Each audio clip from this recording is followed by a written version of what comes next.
Xalqning dardu tashvishini tinglab, ularga yechim topish, fuqarolarni qiynab kelayotgan muammolarni joyida hal qilish bugungi kunda har bir mas'ulning oldiga qo'yilgan muhim vazifalardan biri hisoblanadi. Navoiy viloyat sudi hamda viloyat ma'muriy sudi raislari ham joylarda doimiy ravishda sayyor qabullar o'tkazib, xalqning murojaatlariga yechim topishda kerakli ko'makni berib kelmoqda. Endi shu haqda Navbatdagi sayyor qabul Navoiy shahar fuqarolari uchun hududdagi Gulzor mahallasida tashkil etildi. Unda viloyat sudi raislari bilan birgalikda jinoyat, fuqarolik va iqtisodiy ishlar bo'yicha tegishli tuman, shahar sudlari raislari va sudyalar ishtirok etishib, fuqarolarning sud huquq sohasiga doir bir qancha murojaatlari tinglandi.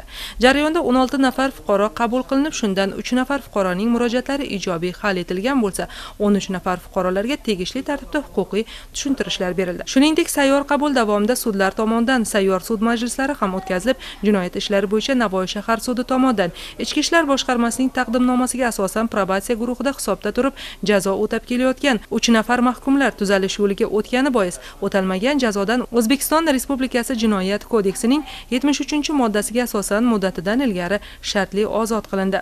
Ma'lumki, sudlarni sayyor tashkil etish, sayyor sudlarni o'tkazishdan maqsad aholi o'rtasida ma'muriy huquqbuzarlikka oid hamda jinoyatchilikka oid bo'lgan holatlarni kamaytirish, oldini olish va jinoyat sodir etgan shaxslarga nisbatan va ma'muriy huquqbuzarlik sodir etgan shaxslarga nisbatan jazoning, javobgarlikning muqarrarligini xalq orasida tashviqot, targ'ibot qilishdan iborat hisoblanadi.